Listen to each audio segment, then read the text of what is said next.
Picture this moment, because I guarantee it's happened to you or someone you know. You get the promotion you've been chasing for years, the title you wanted, the office with the window, and most importantly, the salary increase. A big one. Maybe 30%, 40%, even 50% more than you were making before. You feel incredible, you've made it. You text your family, you celebrate with friends, you start mentally spending that extra money, and then something weird happens. Fast forward 2 years, you're making way more money than you ever have in your life. But somehow, you have less in your bank account than you did before the promotion. Your stress levels are higher. Your debt might actually be bigger. And you're wondering how this is even possible.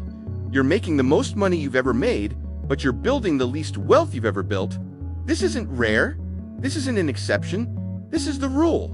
And today, I'm going to show you exactly why your biggest paycheck often produces your smallest net worth, and what you can do about it before it's too late. I'm Brad, and I spend way too much time analyzing the paradoxes of personal finance that nobody talks about. Hit subscribe and give this a thumbs up, because what you're about to learn will completely change how you think about salary increases. The promotion trap. Let me tell you about Sarah. She's a composite of about a dozen people I've talked to, but her story is so common it might as well be a template. Sarah was making $65,000 as a senior analyst. She lived in a modest one-bedroom apartment, drove a 7-year-old Honda, brought lunch to work most days, had about $15,000 saved, nothing spectacular, but she was comfortable in putting away about $800 a month. Then she got promoted to manager, salary jumped to $95,000. A $30,000 increase, that's transformational money, right? Here's what happened in the first year. Month 1, she moved to a nicer apartment. I deserve it, she thought. I can afford it now. Rent went from $1,200 to $1,900. That's $700 more per month, but she's making $2,500 more per month gross, so no problem. Month 2, she bought a new car. Not crazy expensive, but nicer than the Honda. A $450 monthly payment plus higher insurance. The Honda was paid off, so this is a new $550 monthly expense. Month 3, her company started expecting her to dress more professionally. Management casual isn't analyst casual. She spent $2,000 updating her wardrobe. Investment in my career, she justified. Month 4, she realized she's working 50 to 55 hours a week now. Instead of 40, she's exhausted. She starts ordering dinner more, starts using a cleaning service, gets her groceries delivered instead of shopping. These convenience expenses add up to about $400 more per month. Month 6, she's managing a team now. She needs to take them out occasionally, build relationships. Work lunches, happy hours. Her company reimburses some of it, but not all. Another $200 a month. Month 9, she hasn't taken a real vacation in 2 years. She's burned out. She books an expensive trip to Bali, $4,500. I worked so hard, I deserve this. Let's do the math on what happened to Sarah's finances. Her gross income went up $30,000 per year, or $2,500 per month. After taxes, that's about $1,800 more take home. But her expenses increased by rent, $700 a month, car payment and insurance, $550 a month, convenience and exhaustion spending, $400 a month, work social expenses, $200 a month, total $1,850 a month. She's now spending more than the increase even before we account for the wardrobe expense and the vacation. 2 years after her big promotion, Sarah has less saved than before. She's making $95,000, but living like she makes $110,000. She's stressed, exhausted, and somehow broke. This is the promotion trap, and it's destroying the wealth-building potential of millions of people. The lifestyle inflation spiral. The technical term for what happened to Sarah is lifestyle inflation, but that sanitized phrase doesn't capture the psychological warfare happening in your brain. Here's what really happens when you get a significant raise. First, there's the immediate gratification phase. You've been working hard, sacrificing, waiting. Now you have more money. Your brain is screaming reward, reward, reward, and our consumer culture is perfectly designed to help you scratch that itch.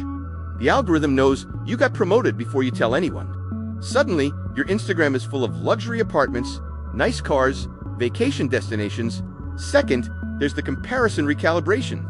When you were making $65,000, you compared yourself to other people making $60,000, $70,000. You felt okay about your Honda and your modest apartment, but now you're making $95,000 and sitting in management meetings with people making $95,000, $120,000, and they drive newer cars, live in nicer places, wear expensive watches. Your comparison set changed, and suddenly your old lifestyle feels inadequate, embarrassing even. Third, and this is the insidious part, there's expectation creep from everyone around you. Your family expects you to pick up the check more often. You're a manager now. Your friends expect you to join them at nicer restaurants. Come on, you can afford it. Your company expects you to look the part. Nobody says it explicitly, but there's subtle pressure to dress better, drive something respectable, live in the right neighborhood. And here's the thing that really gets people: some of these expenses are actually necessary. If you're managing a team and you show up in wrinkled clothes driving a car that barely starts, that affects how people perceive your competence. Fair or not, appearance matters in corporate culture. If you're working 55 hours a week, you genuinely don't have time to cook every meal. You need some convenience or you'll burn out completely. So you start justifying expenses as investments in your career or necessary for the role or maintaining work-life balance, and each individual decision makes sense in isolation. The apartment is only $700 more totally affordable on your new salary. The car payment is reasonable. The wardrobe update is a one-time expense. The cleaning service is just 2 hours of your new hourly rate. But here's what your brain doesn't naturally calculate. These decisions compound. Each new expense isn't just a one-time hit. It's a permanent increase in your baseline cost of living. And those increases add up faster than your salary increase. Within 12 to 18 months of a major promotion, most people have increased their fixed expenses to consume 100% of their raise, sometimes more. They're making significantly more money, but saving the same amount as before, or less. The hidden costs of higher income. But lifestyle inflation is only part of the story. There are hidden costs that come with earning more money that nobody talks about. Let's start with taxes. This is the one everyone knows about but still underestimates.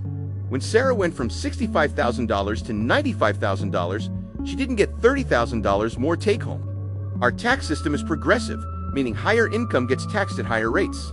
That $30,000 raise, after federal taxes, state taxes, Social Security, Medicare, she's taking home about $21,600 more, not $30,000. Already we're down to $1,800 more per month, not $2,500, but it gets worse. Higher income often means losing access to certain benefits and credits. Maybe you were getting a small subsidy on your health insurance through the ACA marketplace. Now you make too much. That subsidy disappears. Maybe you were eligible for certain tax credits or deductions that phase out at higher income levels. Gone? Maybe your kid was getting need-based financial aid for college. Your income increase just reduced that aid by $3,000 a year. These aren't dramatic, news-making changes. They're silent wealth extractors that happen automatically. Then there are the time cost expenses. This is huge, and almost nobody accounts for it. When you get promoted into management or a senior role, your time becomes more constrained and more valuable. Sarah went from working 40 hours a week to 55 hours a week. That's 15 extra hours of work. But it's not just 15 hours, it's the most expensive 15 hours evenings and weekends when she would have done things herself. She would have cooked dinner. Now she orders it because she gets home at 8 p.m. exhausted. She would have cleaned her apartment. Now she pays someone because she can't face it on Saturday after a brutal week. She would have researched and planned a budget vacation. Now she just books something expensive because she doesn't have time to hunt for deals. She would have done basic car maintenance herself or taken it to the cheap place. Now she goes to the dealer because they have a loaner car and she can't afford the downtime. Every hour you work beyond your standard 40 creates downstream expenses as you outsource tasks you used to do yourself. And here's the cruel irony. The higher paying job is literally creating expenses that eat the raise. Then there's the stress tax, and this one is brutal. Higher paying jobs are almost always higher stress jobs. More responsibility, more pressure, more consequences if you fail. That stress manifests in spending. Retail therapy to deal with a bad week. I had a terrible day.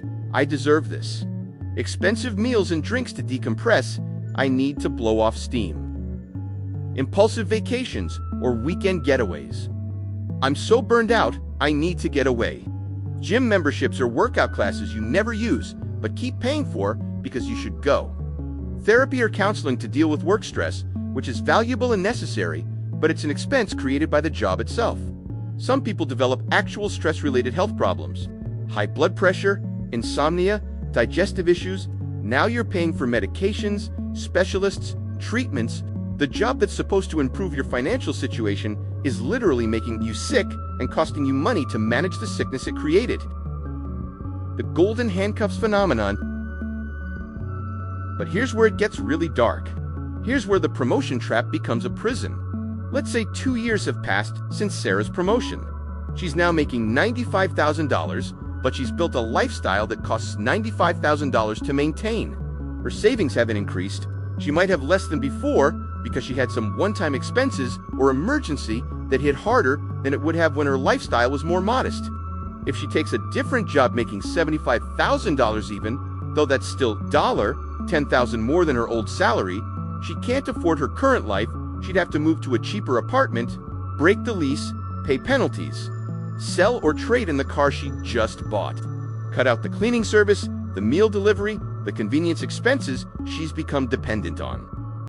It feels like moving backward, like failure, so she stays miserable, trapped, making the most money she's ever made, but feeling the most stuck she's ever felt. This is the golden handcuffs phenomenon. The salary that was supposed to give you freedom has actually eliminated your freedom. You're trapped in a job you hate because you can't afford to leave. You've become a prisoner of your own income. And here's the really messed up part. This often happens right when you have other life priorities. Maybe you want to start a family, but you can't take maternity leave because you can't afford the income reduction. Maybe you want to start a business, but you can't take the risk because you have too many fixed expenses. Maybe you want to go back to school or change careers, but you're locked in by lifestyle obligations. The big paycheck that was supposed to create opportunities has actually destroyed them. I've seen people making $150,000, $200,000, even $300,000 who are completely trapped. They can't quit because they've built a $300,000 lifestyle. They're living paycheck to paycheck on 6 figures. They have big houses they barely live in, nice cars they're too stressed to enjoy, and expensive vacations they take to escape jobs they hate. The wealth-building alternative. So what's the alternative?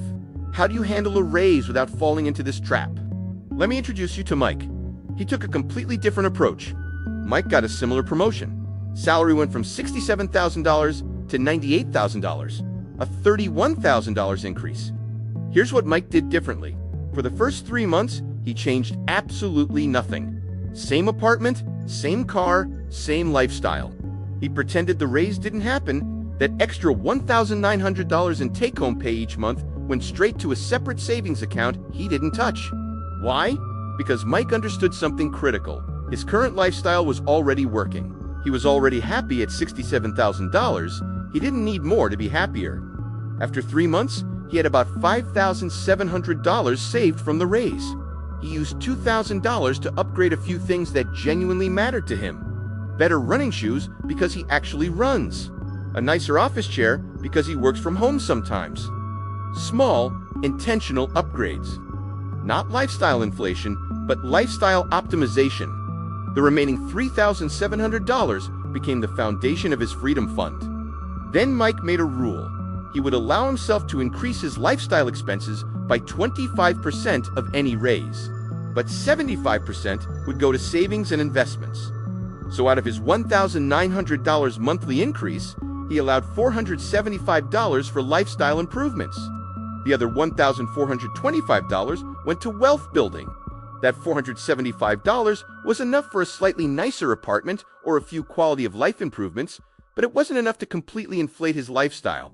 The $1,425, over $17,000 a year, went into 3 buckets. First, he maxed out his 401k contributions. That's $23,000 annually for 2024, so he was contributing significantly more. Second, He built his emergency fund from 3 months to 12 months of expenses. Not 12 months of his new expenses, 12 months of his old, proven-to-work expenses. Third, he started investing in a taxable brokerage account. Index funds, mostly, some individual stocks he researched. Here's what happened over the next 5 years.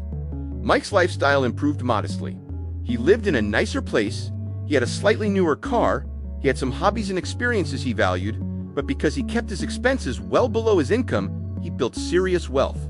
After 5 years, Mike had $115,000 in his 401k, $45,000 in his emergency fund, $68,000 in his brokerage account, 0 debt. Total net worth, $228,000. Meanwhile, Sarah, making almost the same amount, had maybe $25,000 total after 5 years, plus car debt and credit card debt. But here's the most important part. Mike had options. When his company went through a rough patch and the culture turned toxic, Mike could walk away. He had a year of expenses saved. He had investments. He had 0 debt. He took 3 months off to decompress and figure out what he really wanted. Then he took a job he actually loved, even though it paid $15,000 less than his management role. And it didn't matter, because his lifestyle was built on $80,000, not $98,000. He still saved money every month. Sarah couldn't do that. She was trapped. Same starting point, same raise. Completely different outcomes. The psychology of enough. The difference between Mike and Sarah wasn't intelligence, it was mindset. Sarah believed more money should mean a better lifestyle. Mike believed in enough. He asked, "What's enough for me to be comfortable and happy?" and realized that number doesn't change much as income grows. Research shows that beyond TLBA, $75 KD, $5,000 a year, extra income adds little to daily happiness. What truly matters is freedom, options, and low financial stress. Mike kept his lifestyle at his enough level while his income grew. The gap became freedom and wealth. Sarah kept upgrading apartment, car, lifestyle. It felt good briefly, then faded, a never-ending hedonic treadmill. Mike focused on lasting satisfaction, security and control over his time. Simple framework. When you get a raise, ask 1. Will this truly improve my daily life? 2. How much should I save for security? 3. Can this reduce stress or buy back time? Here's the truth. Most people learn too late. Your biggest paycheck can produce the least wealth you let lifestyle inflation take over. The moment your income increases, you face a choice. You can do what Sarah did to upgrade your lifestyle immediately. Feel great for a while, and then slowly get trapped in a more expensive version of your life. Or you can do what Mike did, recognize that your current lifestyle already works. Make small and intentional improvements and keep the rest. Because that gap between what you earn and what you spend, that gap is everything. That gap is freedom, that gap is options, that gap is real wealth. The irony, many of the highest earners have the least freedom because their lifestyle demands keep them locked in. Meanwhile, the people quietly building real wealth aren't always the ones making the most money, they're the ones who mastered that gap. So the next time you get a raise, don't rush to look richer. Use it as an opportunity to become richer, because there's a massive difference between looking wealthy and actually being wealthy. And understanding that difference might be one of the most important financial decisions you ever make.